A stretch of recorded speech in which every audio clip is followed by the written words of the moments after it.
귀한 찬양 감사합니다. 하나님께서 영광 받으신 줄로 믿습니다. 사랑하는 여러분, 하나님께서 우리를 부르셨다는 사실을 믿으십니까? 하나님께서 우리를 부르셨기 때문에 우리가 주님 앞에 온 줄로 믿습니다. 주님 앞에 올 수 있는 자격은 무엇입니까?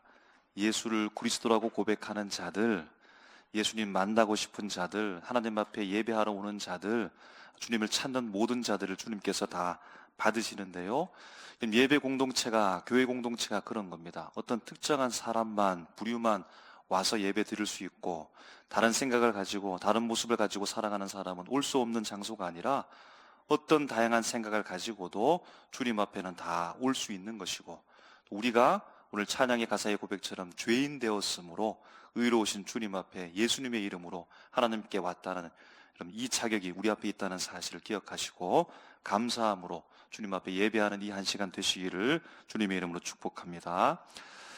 오늘 말씀을 보니까요, 1절에 항상 기도하고 낙심하지 말아야 한다라고 그렇게 말씀하고 있으니까 오늘 말씀이 기도에 대한 주제를 가지고 좀 말씀한다라고 하는 겉모습의 액면 그대로의 말씀을 통해서 우리가 기도한다라는 메시지를 받습니다. 기도하면서 낙심하지 말라고 하는데요, 여러분 어떠합니까? 낙심할 때가 있습니까? 어떠합니까? 그럼 기도하는데 낙심되는 마음이 들 때가 있습니까? 그럼 성도는 기도하는 사람이죠.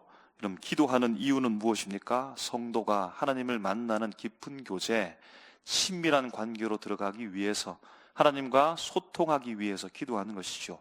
기도하면서 하나님과 인격적 관계를 맺으면서 하나님의 뜻을 알게 되는 것이 바로 기도의 목적이고, 이 고귀한 목적을 가지고 우리가 기도하고 있는데요, 사실 우리 현실을 한번 돌이켜보면 기도라고 하는 그 목적, 목표, 고귀함을 가지고서 하나님 앞에 기도하는 것도 있겠지만 사실은 그것보다 다른 이외에 무언가에 대해서 더 큰 비중을 두고서 기도하고 있지는 않은가 생각해 보는 겁니다. 여러분, 순수한 마음으로 하나님과 만남을 위해서 기도하시는 분 있습니까? 제 말은 없다는 말이 아니라 우리가 한번 생각해 보자라는 겁니다. 그럼 순수하게 그저 하나님 만나는 것이 좋아서, 하나님과 깊은 관계, 그 깊은 관계 속으로 들어가는 것이 좋아서 교회에 나와서 그럼 순수한 마음으로서 그렇게 기도하시는 분 있습니까? 그럼 기도하면서 하나님을 만나는 것, 하나님의 깊은 관계 속에서 살아가는 것이 최고의 은혜인 줄 알고 그것이 너무 좋아서 그렇게 기도하시는 분 있느냐라는 겁니다. 그럼 기도가 하나님과의 만남, 그럼 그 자체로서의 목적도 있겠지만 그것 말고 이외에 다른 목적이 있지 않은가 생각해 보자는 겁니다. 여러분, 어쩌면 그 이외의 목적과 순수한 기도의 목적 간에 여러분 충돌이 있겠는데, 여러분 어느 편을 택하면서 우리가 그 무게중심을 돌려서 나가고 있습니까? 여러분 한번 생각해 보시기 바랍니다. 순수한 목적만을 가지고서 우리가 그토록 하나님 앞에 크게 소리하면서 부르짖을 이유가 있나요? 순수한 목적을 가지고 그 외에 아무런 이유 없이 계속해서 끊임없이 계속 기도할 이유가 있습니까? 순수한 목적, 그 목적만 있고 다른 사심 없이 땀 흘려서 울며 불며 간절한 마음으로 이런 기도할 이유가 있겠느냐라고 하는 겁니다. 그럼 그 외의 이유가 무엇입니까? 기도의 주된 고귀한 목적 이외에 혹시 사심은 무엇입니까? 그럼 그것은 사실 응답이 아니겠습니까? 기도한다는 이유, 응답을 목적으로, 응답받기 위해서, 응답을 위해서 이런 기도한다라고 하는 솔직한 우리의 속내를 한번 드러내 놓고 오늘 본문의 말씀을 보면요, 기도하면서 낙심하는 이유가 무엇입니까? 응답받기를 원하는데 응답되지 않으니까 우리 속에 낙심의 마음이 오는 것 아니겠습니까? 그럼 이미 우리가 답을 정해놓고 기도하면서 기도의 제목 가운데 이렇게 해 주십시오라고 하는 단정적 기도가 더 많은 것 아닙니까? 주님 어떻게 하면 좋을까요? 주님 주관하여 주시옵소서라고 하는, 하나님의 모든 것을 다 주관해 주십시오라고 하는 기도보다는 주님 이렇게 하는 것이 옳습니다, 단정적으로 주님 이렇게 이루어 주시옵소서라고 그럼 기도하는 그 비중이 더 크지 않겠느냐라는 겁니다. 여러분, 그래서 우리는 우리의 뜻, 우리의 바람대로 하나님 앞에 기도하고 우리의 뜻, 우리의 바람대로 우리의 시간 안에 응답되지 않으니까 혹은 늦어지게 되니까 낙심의 마음이 찾아온다라는 겁니다. TV 프로에 보니까요, 이제 막 유명해진 가수가 있습니다. 하도 유명해져가지고 이제 인터뷰를 하는데요, 이야기를 들어보니까 진짜 고생을 한 것 같습니다. 정말로 파란만장한 시간을 보내온 것 같습니다. 고3을 졸업하고서 꿈 한 가지, 가수가 되겠다라고 하는 꿈을 품고서 무작정 상경을 했는데 이런 만만치 않은 것이죠. 당장 가수가 되는 게 아니죠. 가지고 왔던 돈도 떨어지게 되어지고 할 수 없이 노숙 생활을 147일 동안 하면서 온몸에 그냥 피부병이 들어가지고 고생을 했다는 겁니다. 단순한 고통을 넘어서 어려운 차원을 더 넘어서 상상 이상으로 고생한 이야기를 들려주었습니다. 무려 20년이 지나서야 이제 빛을 보기 시작한다는 겁니다. 그때를 생각하면 순식간에 지난 것 같지만 어떻게 지나왔나 싶은 겁니다. 그래서 이제 유명해진 가수로서 활동을 하고 있는 그에게 20년 전 그때로 돌아가서 그 자신을 다시 한번 바라보면서 이제 모든 것이 다 끝나고 높은 정상을 향해서 올라가고 있는 자신이 그때 자신을, 과거의 자신에게 한번 말해보라라고 사회자가 말하니까 말을 시작하다가 이어가지를 못하는 겁니다. 기다리고 준비하고 있는데 그런데 시간이 너무 오래 걸리니까 라고 하면서 울먹이면서 막 우는 겁니다. 당사자도 울고 주변 옆에 있는 사람도 함께 우는 겁니다. 그때 당시도 돌아가서 노숙 생활하는 것, 돈이 다 떨어져가지고 생활고를 겪으면서 어떻게 살아갈까 막막한 그 고통의 삶도 참으로 힘든데 더 힘든 것은 꿈을 가지고 왔는데, 가수의 꿈을 가지고 왔는데 그 시간이 언제인지 모르고 계속해서 길게 시간이 지나다 보니까 그것이 더 힘들어서 낙심이 되더라는 겁니다. 내가 꿈을 포기할까, 그만둘까, 돌아갈까 마음에 낙심이 찾아오는 겁니다. 여러분, 응답을 구하는데 응답이 더디니까 낙심이 되는 겁니다. 오늘 주님께서 응답을 구하나 낙심 가운데 있는 그들에게 주님께서 말씀하십니다. 항상 기도하고, 다르게 표현하면 응답되지 않는다고 해서 낙심하지 말아야 한다라고 하면서 예수님께서 그들을 격려하기 위해서 비유의 말씀 한 가지를 말씀하는데 바로 불의한 재판장의 비유를 말씀하는 겁니다. 어느 도시에요, 과부가 있습니다. 그때 당시에 과부는 사회적 약자이지요. 그렇기 때문일까요? 부당한 일을 겪은 것 같습니다. 그래서 그것이 원한이 생기고 원수 같은 대상이 생겨버렸습니다. 이 원한을 풀기 위해서 재판장에 가서 억울함을 풀어달라고 호소하지만 그러나 이 재판장은 그의 말을 듣지 않습니다. 부당한 일을 해결해달라고 아무리 간절한 마음으로 호소해도 듣지를 않으니까 이 사람 내 말을 듣지 않는구나, 이 재판장 불의한 재판장이구나, 내가 말해봤자 소용이 없다라고 그렇게 쉽게 포기할 수도 없는 것은 원한이 그의 마음속에 너무나 컸던 것 같습니다. 그래서 그 억울함을 풀어달라고 계속해서 재판장에 호소하는 겁니다. 재판장 입장에서는요, 귀찮습니다. 번거롭습니다. 괴롭기까지 합니다. 그럼 참으로 이기적이지요? 그럼에도 불구하고 계속해서 요구하니까 이 여인의 원한을 풀어주었다라는 겁니다. 재판장이 마음이 너그러워서 사정을 보니까 꼭 풀어줘야 돼서 그 사람이 의로운 판단을 했기 때문에 그의 원한을 풀어주는 것이 아니지요. 자꾸만 힘들게 하니까, 자꾸만 괴롭히니까, 자꾸만 호소하니까, 계속해서 찾아오니까 그것이 번거롭고 힘들어서 그 원한을 풀어줬다는 겁니다. 오늘 말씀에서 그 다음 구절 7절이 중요한데요, 우리 7절 말씀을 다 같이 한번 읽어보도록 하겠습니다. 시작. 하물며 하나님께서 그 밤낮 부르짖는 택하신 자들의 원한을 풀어주지 아니하시겠느냐? 그들에게 오래 참으시겠느냐? 아멘. 예수님께서 이렇게 말씀해 주시면서 격려해 주시는 겁니다. 여러분, 이 말씀, 예수님께서 비유하시는 불의한 재판장에 대한 이야기를 들으면서 어떤 생각이 들지요? 아, 기도해야 되겠구나. 기도할 때는 결코 포기하지 말아야 되겠구나. 기도할 때는 끝까지 기도해야 되겠구나. 응답 받을 때까지 기도해야 되겠구나. 끝까지 매달려야 되겠구나 라고 여러분, 이렇게 생각을 하게 됩니까? 내가 어떻게 하느냐에 따라서 응답을 받을 수 있을지 못 받을지가 결정되는 것이구나. 응답 받지 못하느냐, 응답 받느냐, 이 절대절명의 순간에서 내가 간절한 마음으로 부르셔야 되겠구나라고 하는 이 말씀이 오늘 말씀의 본질적인 메시지라고 하면, 진리의 말씀이라고 하면 여러분, 이제 우리의 태도가 달라질 수 있겠죠. 막 매달려야겠다. 끝까지 포기하지 말고 간구하면서 기도해야 되겠다. 오늘부터 그냥 작전 기도에 들어가고 매달린 기도에 들어가고 악착같이 꼭 응답받기 위해서 하나님 앞에 그렇게 매달리면서 기도해야겠다라고 그런 마음이 드십니까? 오늘 말씀이 만약 이런 메시지라면 여러분 그렇게 기도해야 될 것이고, 그렇게 기도하면 분명히 하나님께서는 불의한 재판장보다 더 의로운 분이시기 때문에 응답해 주시지 않겠습니까?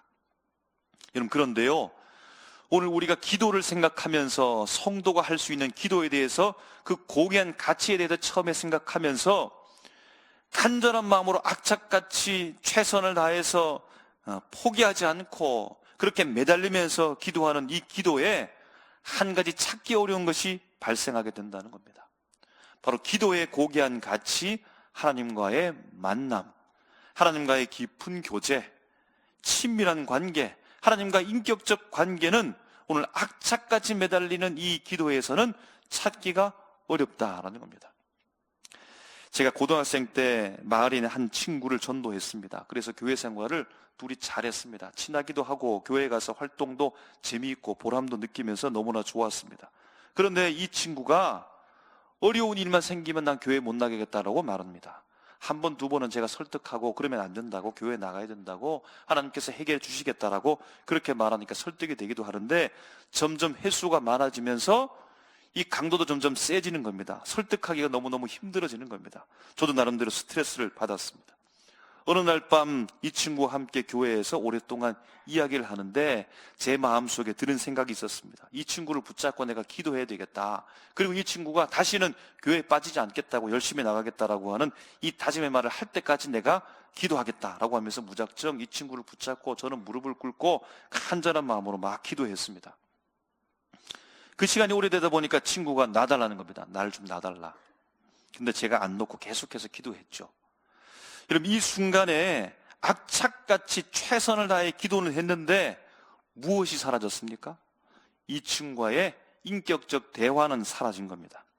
이 친구가 지금까지 오랫동안 어떤 사정이 있었고 어떤 아픔 때문에 왜 교회를 못 나가게 되는지에 대해서 계속해서 대화하고 있었는데 그 대화의 인격적 관계는 순간 멈추어 버렸다라는 겁니다.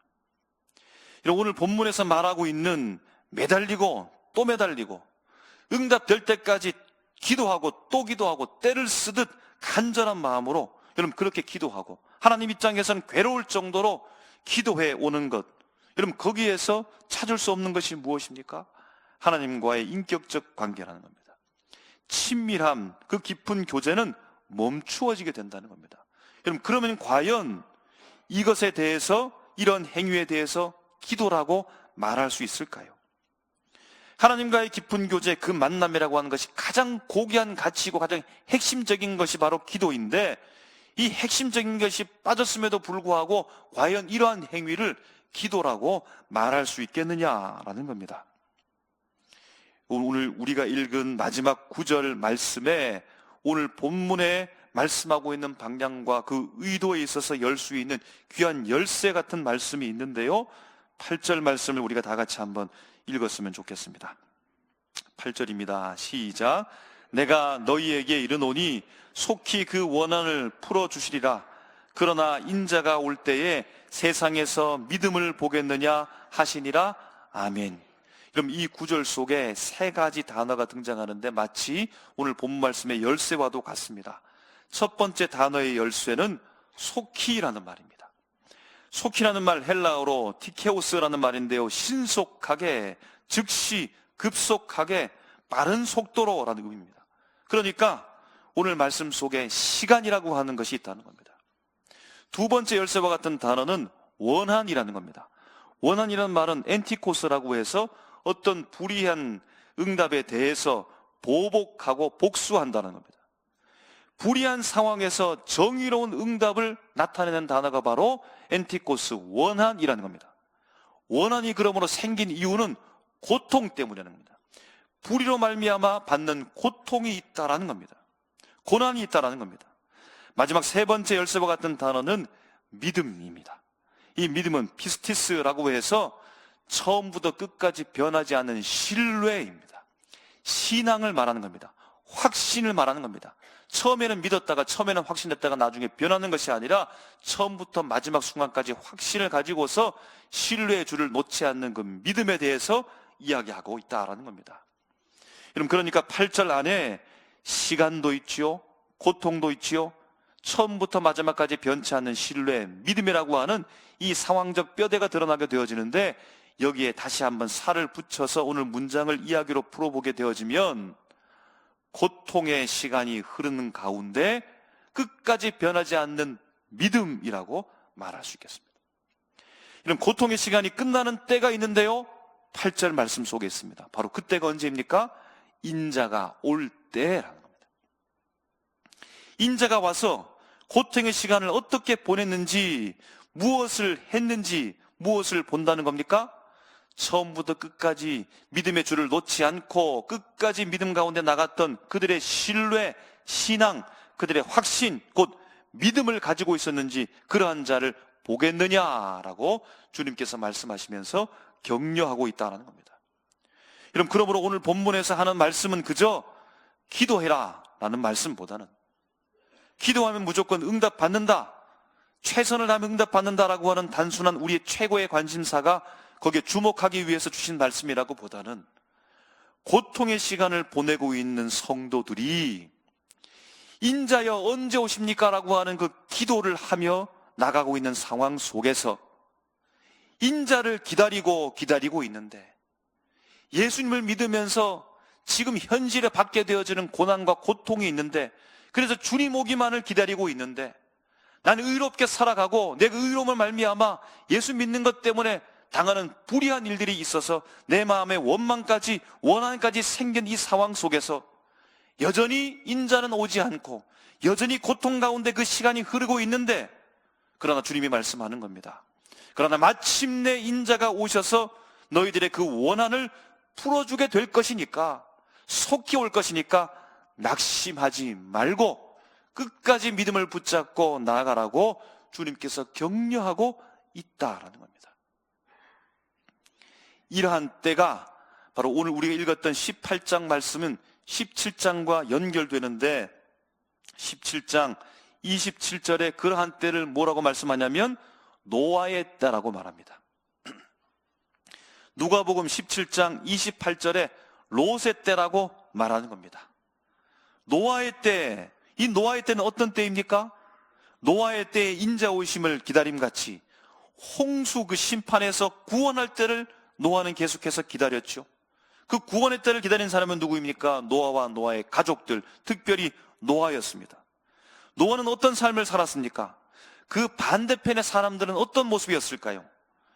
누가복음 17장 27절에 노아의 반대편에 살고 있는 사람들은요, 먹고 마시며 장가들고 시집가는 자들이었습니다. 노아는요, 괴롭습니다. 무려 방주를 만드는 시간이 어떤 사람은 50년에서 70년, 어떤 사람은 120년까지 이야기합니다. 120년 동안 노아가 방주를 만드느라 그렇게 고달프게 살아가고 있는데, 사람들, 반대편에 있는 사람들, 먹고 마시며 장가들고 시집가는 사람들이 어떠했을까요? 노아를 비난하고 멸시하고 바보 멍청이라고 말하는 거죠. 현실도 모르는 사람이라고 말하죠. 하늘을 바라보라고 조롱하는 겁니다. 이성에 맞지 않은 행동을 한다라고 그렇게 말하니까 노아는 어떠했을까요? 포기하고 싶지 않았겠습니까? 그것도 하루 이틀이 아니라 120년 동안 기다리는데 마음에 낙심이 되지 않았겠습니까? 그런데 노아가 어떻게 살았는지 히브리서 11장 7절 말씀에 분명히 기록합니다. 믿음으로 노아는 아직 보이지 않는 말에 경고하심을 받아 경외함으로 방주를 준비하여 그 집을 구원하였으니 이로 말미암아 세상을 정죄하고 믿음을 따르는 의의 상속자가 되었느니라. 아멘.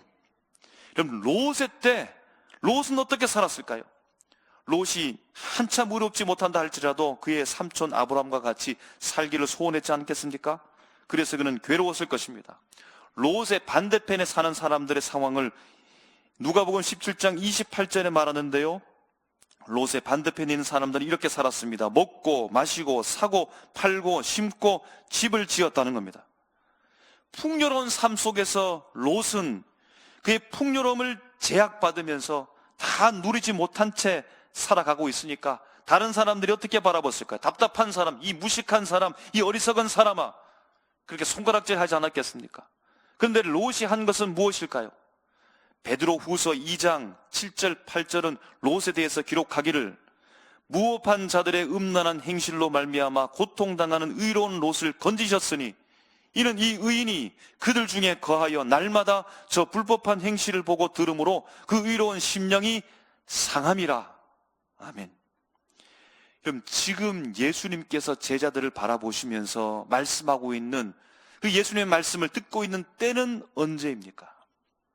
예수님께서 이제 십자가를 지시겠다라고 하는 것이고, 십자가를 지시고 그리고 부활하시고 승천해서 떠나가겠다는 겁니다. 여러분, 사실 지금 우리가 살고 있는 때도 이때와 동일하다고 볼 수 있습니다. 예수님께서 부활 승천하시고 아직 오지 않은 때에 우리가 살고 있습니다. 제자들이 묻겠지요. 주님 언제 오십니까? 언제 다시 오시겠습니까? 우리도 묻습니다. 주님 언제 오십니까? 언제 다시 오십니까? 이 세상을 바라봅니다. 세상은 종말이 분명한 것 같습니다. 말세가 찾아온 것 같습니다. 말세 일들이 나타나고 있습니다. 수많은 사람들이 종말론적 이 세상 속에서 경고하고 있는 겁니다. 그래서 주님께서 오실 것 같고 주님을 기다리고 있고 그런 현상들이 일어나고 있는 것 같은데 기다리고 기다려도 주님이 오시지 않습니다. 그것을 오늘 말씀에 항상 기도하고 인자가 오실 것을 항상 기도하며 기대하고 기다리고 있는 상황을 말하는 겁니다. 오신다라고 말씀했는데, 오셔서 내 원한을 풀어준다고 말씀해 주셨는데 아직 안 오시니까, 아직 원한이 풀어지지 않으니까 우리의 마음이 낙심이 되는 겁니다. 그럼 기도는 무엇입니까? 예수님을 기다리는 사람이 하는 것이 기도입니다. 예수님도 믿지 않고 오시는 것도 바라지 않는 사람이 그냥 한번 소원 들어볼까라고 하는 기도가 아니라, 주님이 말씀하는 기도는 예수님을 기다리는 사람이 하는 것이 기도이고, 이 기도는 예수님께서 오시마 했던 그 기다림, 그 한정된 시간에만 하는 것이 기도이며, 마침내 인자가 오실 때는 그럼 기도할 필요가 있습니까? 직접 말씀하면 되죠. 성도는 무엇입니까? 제자는 무엇입니까? 예수님께서 오신다라고 분명히 말씀하셨는데 아직 오지 않는 그 사이의 시간을 살아가는 사람들이 바로 성도이며 제자라는 겁니다. 그들의 삶의 내용은 무엇일까요? 고난입니다. 고통입니다. 세상과 타협하는 것이 아니기 때문에, 세상에 물들여 사는 것이 아니기 때문에, 세상을 거슬러 사는 사람이 바로 성도이고 제자이기 때문에 그들에게 주어진 고통은 고통이요 고난이라는 겁니다. 기도하는 성도는요, 아직 예수님이 오지 않은 때를 살고 있기 때문에 그 기다림이 너무 길다라고 생각할 수도 있습니다. 그래서 낙심이 될 수도 있습니다. 실제적 고통과 기다림의 고통이 함께 어우러져서 힘든 가운데 살아가는 사람이 여러분 성도입니다. 여러분, 이때에 기도하는 성도가 가져야 될 자세가 무엇이라는 겁니까? 믿음이라는 겁니다. 주님 반드시 온다는 겁니다. 주님 반드시 내 원한을 풀어준다는 겁니다. 오신다는 믿음을 끝까지 붙잡고 사모하면서 기도하면서 살아가라고 주님께서 오늘 제자들에게 격려하고 있다라는 겁니다. 여러분, 기도, 주님 이거 주세요, 저거 주세요, 100만 원 주세요, 1000만 원 주세요, 사업에 성공하게 해주세요, 우리 자녀 잘 되게 해주세요. 여러분, 이것도 다 기도이지만 주님이 오신다라고 하는 그 기도, 그 사모함에서 그 모든 기도는 아무것도 아닌 겁니다. 주님이 오시고 주님을 기다리는 그 사모함 속에 있는 그 부수적인 가짐을 가지고 그 기도가 본질적인 기도인 것처럼 착각하며 살아가는 이 삶을 바라보게 되어질 때 오늘 예수님께서 우리를 향해서 뭐라고 말씀하겠습니까?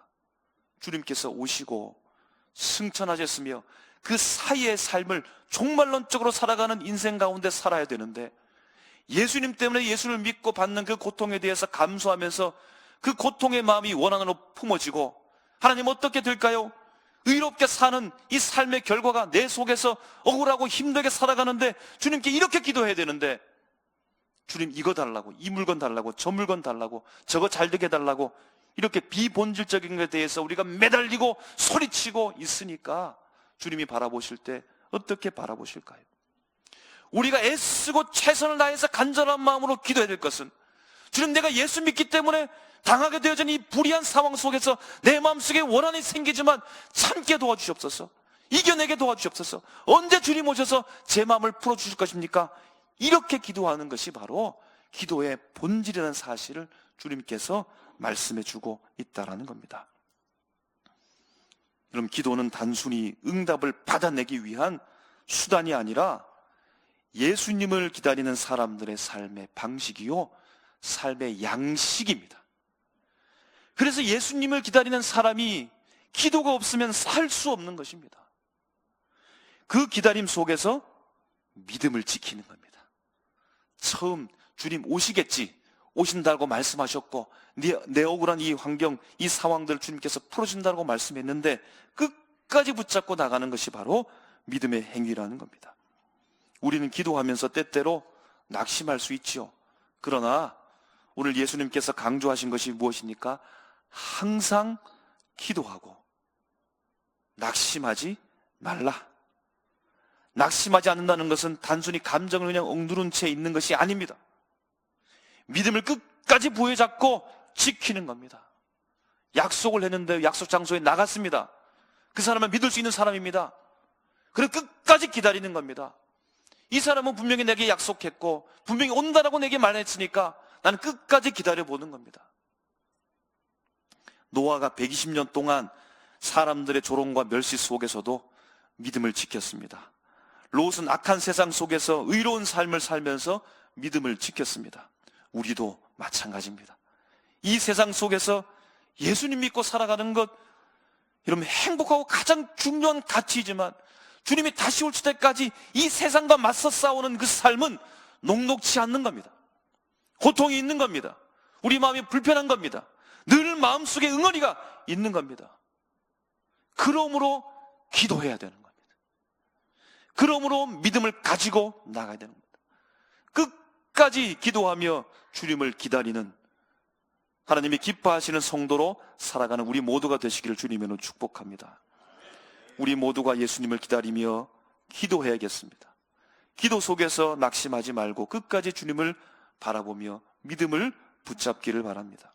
우리의 기도가 단순히 요청을 넘어서 예수님과 깊은 관계, 하나님을 만나고 성령의 충만함을 입고 응답의 사실 여부에 관계없이 주님께서 나와 함께 하신다라고 하는 이 깊은 믿음과 신뢰를 가지고서 마침내 예수 그리스도께서 오셔서 우리의 응어러진 모든 마음들, 원한들 다 풀어주실 그때에 우리의 믿음을 보시며 믿음을 끝까지 지킨 우리를 칭찬하신 그날을 바라보면서 오늘 기도를 쉬지 말고 끝까지 믿음으로 나갈 수 있는 복된 인생 살아가는 우리 모두가 되시기를 주의 이름으로 축복합니다. 기도하겠습니다.